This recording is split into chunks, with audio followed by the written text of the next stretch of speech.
बिहार चुनाव में इस बार एक नई तस्वीर देखने को मिल रही है। चुनावी मैदान में कई पूर्व नौकरशाह भी ताल ठोक रहे हैं। किसी ने आईपीएस की नौकरी छोड़ी तो कोई वीआरएस लेकर राजनीति में उतर गया। किन सीटों पर नौकरशाह बनाम राजनेताओं की आमने सामने की टक्कर है, इस रिपोर्ट में देखिए।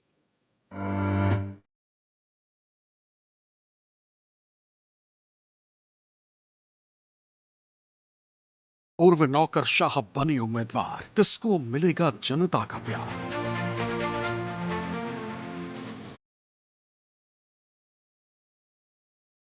किसी को बिहार का सिंघम कहा जाता है तो कोई असम के सिंघम के नाम से मशहूर है। भारतीय जनता पार्टी एनडीए का गठबंधन बक्सर में कमल खिला के रहेंगे। कोई पूर्व एडीजी रहा है तो कोई इनकम टैक्स कमिश्नर। प्रशासनिक सेवाओं के धुरंधर माने जाने वाले इन अफसरों ने अब पकड़ी है चुनावी राह। बिहार चुनाव में इस बार कई पूर्व आईएएस आईपीएस अफसर बने हैं उम्मीदवार।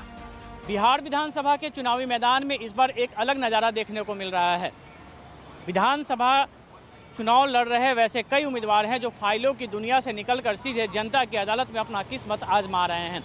बिहार में ऐसे उम्मीदवारों की संख्या करीब 1 दर्जन है जो अधिकारी रहे हैं और विभिन्न पदों पर तैनात रहे हैं। इनमें से कई आईएएस अधिकारी रहे हैं तो कई आईपीएस अधिकारी रहे हैं। लेकिन अब ये फाइल से अलग हटकर जनता की अदालत में किस्मत इसलिए आजमा रहे हैं ताकि इन्हें जनप्रतिनिधि बनना है।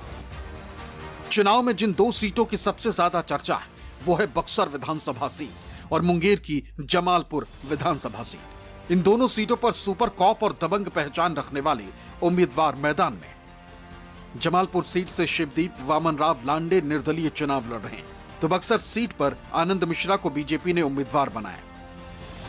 इन दोनों ही उम्मीदवारों ने आईपीएस की नौकरी से इस्तीफा देकर सियासत में कदम रखा है। शिवदीप 2006 बैच के आईपीएस अफसर रहे और पूर्णिया रेंज के आईजी रहे। उन्होंने इसी साल हिंद सेना नाम की पार्टी बनाई। उनकी छवि सख्त और लोकप्रिय अफसर की रही। पटना में सिटी एसपी रहते हुए सख्त एक्शन की वजह से वो काफी पॉपुलर रहे। उसी छवि को वोटों में तब्दील करने के लिए अब चुनावी मैदान में ताल ठोक रहे हैं। वहीं बक्सर सीट से चुनाव लड़ रहे आनंद मिश्रा एनकाउंटर स्पेशलिस्ट के तौर पर मशहूर रहे। उन्हें 150 से ज्यादा एनकाउंटर करने के लिए जाना जाता है। साल 2024 में टिकट नहीं मिलने पर उन्होंने निर्दलीय प्रत्याशी के तौर पर लोकसभा चुनाव लड़ा था। अब वो बीजेपी के टिकट पर उतरे और जनता से प्यार की उम्मीद कर रहे हैं।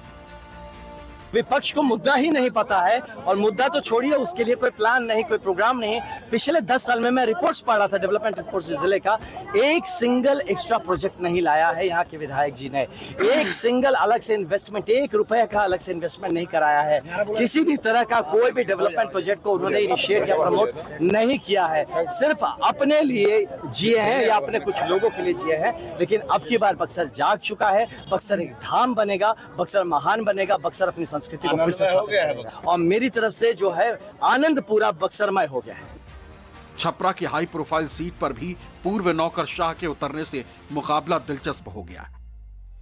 छपरा सीट पर आरजेडी ने भोजपुरी स्टार खेसारी लाल यादव को उम्मीदवार बनाया है तो बीजेपी से छोटी कुमारी कैंडिडेट है। वहीं जनसुराज पार्टी से उम्मीदवार हैं पूर्व एडीजी जयप्रकाश सिंह। जयप्रकाश सिंह 2000 बैच के आईपीएस अफसर रहे। उन्होंने वीआरएस लेकर जनसुराज पार्टी को ज्वाइन किया। उन्हें दबंग और बहादुर अफसर माना जाता है। इसी छवि को भुनाने के लिए वो जनता के बीच जा रहे हैं और जीत की उम्मीद कर रहे हैं। पिछड़े हुए गांव से मैं आता हूँ। उसके बाद मैं मिलिट्री में ऑफिसर हुआ। पंजाब में आतंकवादी अभियानों में शामिल हुआ। कारगिल में रहा हूँ, मैं कुछ रजौरी में रहा हूँ, तमाम ऑपरेशन में भाग लिया। उसके बाद मैं आया, सिविल एविएशन में काम किया हूँ, यूपी सिविल सर्विस किया, यूपी गवर्नमेंट में काम किया हूँ। हमारा ट्रैक रिकॉर्ड है। आईपीएस की सर्विस में 2-3 जिलों में एसपी रहा, डीआईजी रहा, आईजी रहा, असिस्टेंट डीजी के पद पर था। चुनावी मैदान में पूर्व डीजीपी और मौजूदा विधायक सुनील कुमार एक बार फिर मैदान में। वो नीतीश सरकार में शिक्षा मंत्री। सुनील कुमार गोपालगंज के भोरे सीट से जेडीयू उम्मीदवार है। आईपीएस अधिकारी रहे सुनील कुमार का दूसरी बार चुनाव में उतरना उनकी परीक्षा भी है क्योंकि आरजेडी लगातार शिक्षा व्यवस्था को लेकर